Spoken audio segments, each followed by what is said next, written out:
안녕하세요. 정신과 전문의 최치현입니다. 오늘은 여러분들께 성인 ADHD에 대해서 이야기를 해보려고 합니다. 최근 성인 ADHD에 대한 관심이 많이 늘었습니다. 서점에 가면 이와 관련된 서적이 나오기도 하고요. SNS나 유튜브, 방송 등을 보면 성인 ADHD에 대한 내용을 쉽게 접할 수 있습니다. 그럼 성인 ADHD는 무엇이고 어떨 때 의심할 수 있는지, 그리고 성인 ADHD가 의심된다면 어떤 대처법, 치료법이 있는지에 대해서 알아보도록 하겠습니다. ADHD는 주의력 결핍 과잉행동 장애입니다. 정의에 따르면 12세 이전의 기능 또는 발달을 저해하는 지속적인 부주의 및 과잉행동 충동성을 보이는 신경 발달 장애라고 되어 있습니다. 일반적으로 많은 분들이 생각하는 ADHD란 어린 남자아이, 특히 에너지가 넘치고 산만하고 한시도 가만히 있지 못하는 아이를 쉽게 떠올리실 겁니다. 하지만 ADHD는 어린아이에게만 국한되는 질환이 아닙니다. 사실 많은 ADHD 성향을 지닌 성인들이 본인의 증상을 인지하지 못한 채 고통받고 주위의 비난을 경험하면서 힘들게 살아가고 계십니다. 실제로 성인 ADHD를 진단받은 환자 중 소아청소년기의 증상을 인지한 비율은 4분의 1 정도밖에 안 된다고 하고요. 성인 이후가 돼서 최초로 증상을 알게 된 것은 2분의 1 정도가 된다고 합니다. 그럼 성인 ADHD 증상은 어떤 것이 있을까요? 많은 분들이 이야기하시는 것이 정리정돈이 안 된다, 물건을 자주 잃어버린다, 실수가 잦다, 그리고 나도 모르게 자꾸 다친다, 침착하지 못한다, 약속 시간을 지키지 못하고 시간 관리가 되지 않아 일 마감 시간을 지키지 못한다, 하기 싫은 일을 최대한 미루다가 결국 끝내지 못한다 라는 이야기를 하십니다.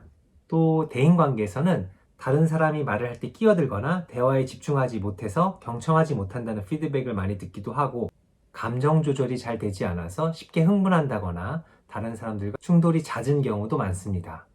성인 ADHD 선별도구로 가장 많이 쓰이는 성인 주의력 결핍 과잉행동장애 자가보고 척도에 따르면 다음 6개 질문 중 4개 이상이 약간 혹은 가끔 그렇다, 자주 그렇다 이상이라고 하면 성인 ADHD를 의심해 볼 수 있다고 합니다. 그 질문으로는 어떤 일의 어려운 부분을 끝내놓고 그 일을 마무리 짓지 못해 곤란을 겪은 일이 있습니까? 체계가 필요한 일을 해야 할 때 순서대로 진행하기 어려운 경우가 있습니까?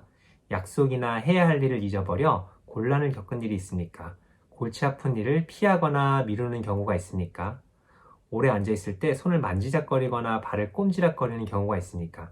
마치 모터가 달린 것처럼 과도하게 혹은 멈출 수 없이 활동을 하는 경우가 있습니까? 라는 질문입니다.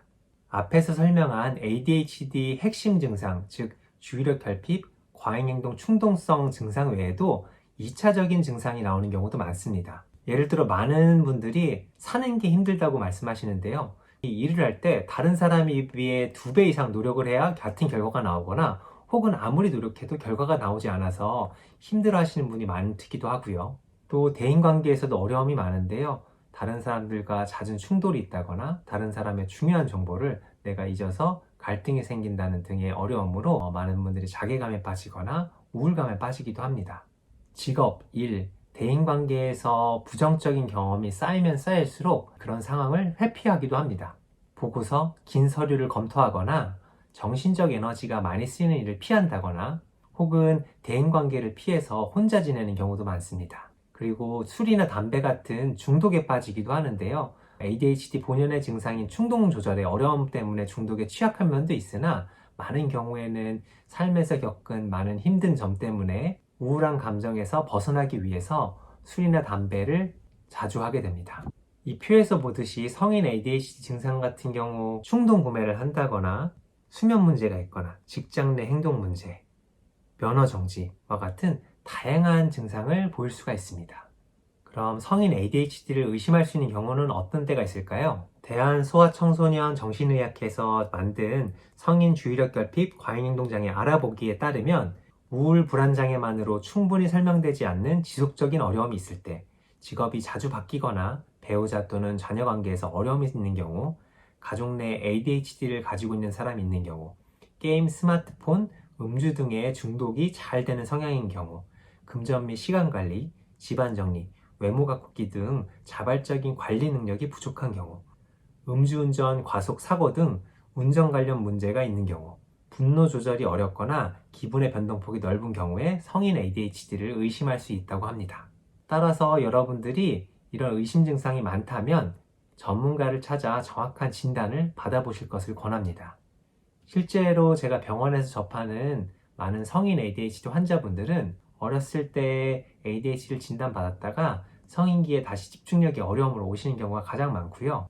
그 외에도 이전에는 진단받은 적이 없으나 취업 후 업무, 중요한 시험 준비, 대학교 입학 후 조별과제, 금전관리 등에서 어려움을 느껴서 오시는 경우도 많습니다. 그리고 집중력, 과활동, 충동성 외의 증상으로 우울, 불안, 수면 문제, 알코올 문제, 스마트폰 중독 등 혹은 관계에서 어려움, 부부 문제, 감정 조절의 어려움 등으로 찾는 경우도 많습니다. 실제 연구에 따르면 성인 ADHD의 경우 우울, 불안, 사회공포증, 물질 사용 장애 등 약 85%에서 공전질환이 있다고 하니 집중력 자체의 문제보다 다른 어려움으로 오시는 경우가 더 많다고 할 수 있습니다. 사실 성인 ADHD는 흔한 질환입니다. 연구에 따르면 성인 전체 인구의 3, 4%가 성인 ADHD에 해당한다고 말을 하고 있고요. 아동기에 ADHD를 겪은 분들의 2분의 1 정도가 성인기까지 그 증상이 남아있다고 합니다. 특히 성인 여성의 경우에는 과활동보다는 부주의가 우세한 부주의형 ADHD가 많기 때문에 그 증상을 잘 인지하지 못할 때가 많은데요. 앞에서 설명한 의심할 수 있는 경우를 잘 확인해 보셔서 혹시 자신이 여기에 해당되지 않은지 생각해 보실 필요가 있습니다. ADHD 증상을 호전시킬 수 있는 약물 치료나 비약물적인 개입 방법은 많이 있습니다. 그리고 그 반응도 좋은 편이기 때문에 절대 혼자서 고민하지 마시고요. 필요하다면 전문가를 꼭 찾아보실 것을 권합니다. 이 외에도 성인 ADHD에 관한 궁금증이 많으신 분들은 adh.or.kr에 방문하시면 많은 정보들이 있습니다. 이 사이트의 내용은 정신건강의학과 전문가가 검증된 정보를 올린 것이기 때문에 여러분들께서 믿고 이용하실 수 있습니다. 그럼 다음 시간에는 성인 ADHD의 일반적인 개입법, 치료법을 알아보고요. 일상생활에서 도움이 될 수 있는 구체적인 팁을 설명하도록 하겠습니다. 감사합니다.